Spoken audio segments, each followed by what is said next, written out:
तो ये बात है मेरी 9th।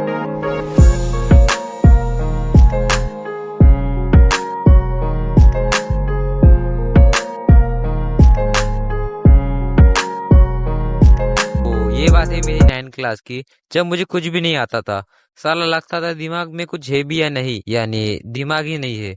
जो बच्चे 10-10 चैप्टर खत्म करके रखते थे, दूसरी तरफ में जिसका अभी तक पहला चैप्टर ही पढ़ना चालू है। कभी कभी तो लगता था कि मैं यूं ही कहीं खो गया हूँ इस दुनिया में।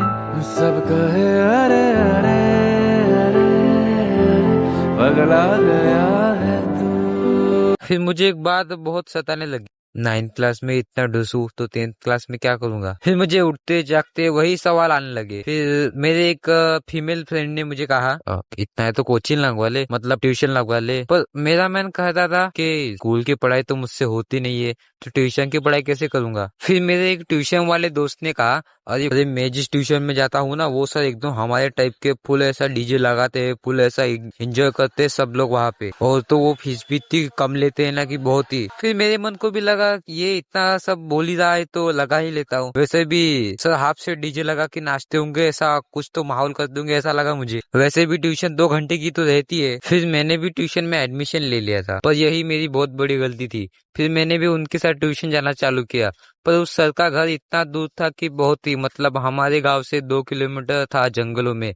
फिर मैं जैसे ही गया उस ट्यूशन में, वो इतना भारी सर मैंने अपनी जिंदगी में कभी नहीं देखा। देखो बच्चों, अपना ना एक ही रूल है, 2 शब्द कम पढ़ो, पर पढ़ो, नहीं तो सारी जिंदगी बकरियां चराने में रह जाएंगी। और तुम ये लड़कियों के पीछे तो बिल्कुल भी मत पड़ना। देखो अब मुझे तो कोई आदत नहीं है, पर मैं तुम्हें बता दे रहा हूँ। हाँ, ये सादा हमारा सर। और ये आदमी तो घर के काम भी निकाल लेता था कभी कभी। हाँ, वो वहाँ पे अच्छे से मारता। हाँ, ये बात हाँ। और याद से अपने घर वालों को बता देना, मेरी फीस 4,000 है करके। हैं सर, मतलब खाना भी खिलाते हो क्या ब्रेक के टाइम में। नहीं, ये कभी कुत्ते की बिस्किट भी खाता था तो ठीक हमारे सामने बैठ के ही खाता था, नीचे गिरने तक के। और इसके बाद कुछ पूछने गया तो, सर ये कैसा होगा। इसका तो रुक जा, गूगल से देख के बताता हूँ। मतलब इसको भी नहीं पता था कुछ, और ऊपर से हमें ही बोलता था, अरे तुम इतने अनपढ़ हो क्या, इतनी इतनी सी चीज तुम्हें समझानी पड़ती है, कैसे 10th पास करोगे तुम्हारा तुम्हें पता। और हमारे कुछ नादाम परिंदे ट्यूशन के नाम पे हाँ ऐसा ही करते थे, मतलब माँ बाप के पैसे उड़ा रहे हैं। हाँ, मैं ऐसा कुछ भी नहीं करता था।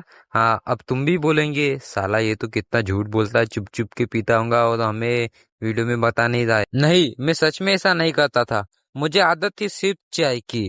ट्यूशन से आ गया हूँ, चाय पी लेता हूँ। भूख लग रही है, चाय पी लेता हूँ। दिमाग काम नहीं कर रहा, चाय पी लेता हूँ।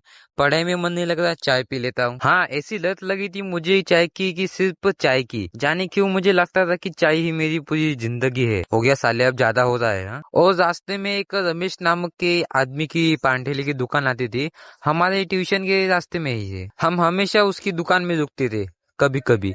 और उसकी एक भयानक आदत थी, वो इतना घूर के देखता था कि जैसे अभी खा ही जाएगा हमें। फिर हम ट्यूशन के लिए निकल जाते थे, हाँ बिना पैसे दिए, क्योंकि उससे तो कुछ याद रहता नहीं था। फिर दूसरे दिन, वो दिन एकदम नॉर्मल था। उस सर का मैसेज आता है कि आज ट्यूशन का टाइम शाम 8 से 9 बजे तक के रहेगा। पर उस दिन मेरे बाकी दोस्त नहीं आए थे, मैं अकेला ही गया था रोज के जैसे। फिर मैं वापस आते वक्त मुझे ऐसा लगा कि कोई तो मेरे पीछे खड़ा है। पहले तो ऐसा ही लगा कि कोई तो कुत्ता या बिल्ली होगी, फिर मुझे लगा कि कोई तो मेरे पीछे चाकू लेके खड़ा है। फिर मैं अचानक से मैंने पीछे मुड़ के देखा तो रमेश, तेरी बहन की। फिर मुझे पता चला कि रमेश तो उस मोहल्ले का चौकीदार है। अच्छा हो गया मुझे उसकी शक्ल दिख गई, नहीं तो उसे उधर ही मार देता था। सच में मेरी बहुत फट गई थी उस समय। फिर मैंने उस ट्यूशन जाना भी छोड़ दिया। वैसे भी वो मोटा कुछ सिखाता भी नहीं था, घर पे ही पढ़ता था मैं। पर घर वाले भी पढ़ने नहीं देते थे अच्छे से, बेटा यार दुकान में से जाके आना। तो हाँ, ये सब भी चलता था। और टाइम मिला तो कभी कभी डोरेमोन, मुझे कोई तो गैजेट दो ना, लोड़ा दे दे मेरा। साले तेरा बाप का ठेका थोड़ी लेके रखा है मैंने। साले कभी कभी तो लगता है कि अपने घर वापस चला जाओ। और तेरे से तो कोई लड़की पट्टी भी नहीं है, और कोई भी येवला सा बच्चा तुझे पेल के चला जाता है, और इसकी परेशानी मुझे है। हाँ, खाली टाइम में ऐसा ही होता था। और जाने मुझे क्यों ऐसा लगता था, उन कार्टून में जो लोग हैं उनकी लाइफ कितनी अच्छी है, एकदम अच्छी सुबह हो रही होती है, कोई तो टीवी देख रहा होता है, कोई अलग ही मजे कर रहा होता है। और एक तरफ हमारी लाइफ,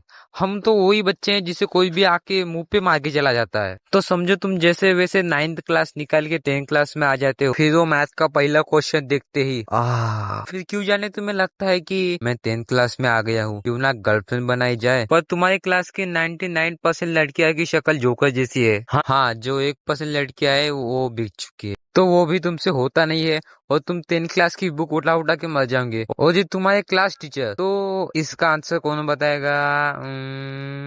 हाँ, तू बता। ना जाने इसको मुझसे क्या दुश्मनी है। अगर सर मैं आपके लड़की के ऊपर लाइन भी मारता ना, फिर भी आप ऐसा नहीं करते मेरे साथ, पता है। और ये हमारे टीचर लोग, इनके पास मतलब अंबानी को टक्कर दे सकते, इतना पैसा है इनके पास, 1-1 लाख पेमेंट है इनका, पर आना जाना कैसे? एक्सेल 100 एकदम क्लासिक बाइक, ऐसा क्लासिक लुक देंगे आपको साथ में, मतलब आपको ये लोग तो मुड़ मुड़ के देखेंगे, मुड़ मुड़ के। 0% एटीट्यूड है ना, मतलब दिखाना नहीं है हमें दुनिया वालों को, और इन्हीं एटीट्यूड की वजह से इनको कोई भाव नहीं देता था। इतना सब चल ही रहा होता है कि हमारे एग्जाम आ जाते हैं। हाँ, क्योंकि उसमें दिन इतनी जल्दी जल्दी निकल जाते हैं कि पति बहुत ही। चलो आज की 1 तारीख है, सो जाता हूँ।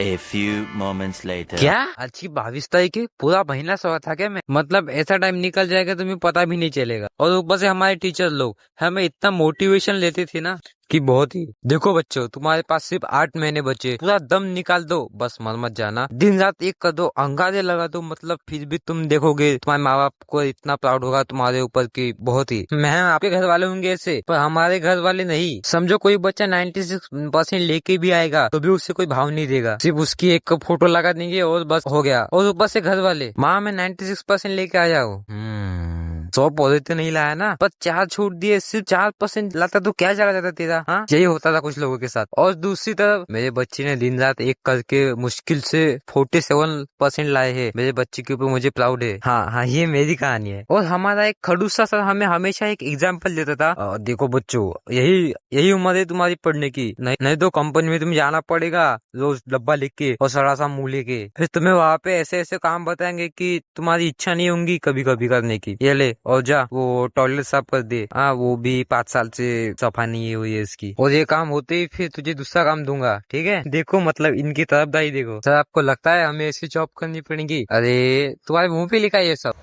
तो इस वीडियो का डिलीट करते यहाँ पर ही, और लाइक और सब्सक्राइब कर देना, और इंस्टाग्राम की लिंक डिस्क्रिप्शन में है, वहाँ पर भी फॉलो कर देना। और मिलेंगे नेक्स्ट वीडियो में, तब तक के लिए बाय बाय।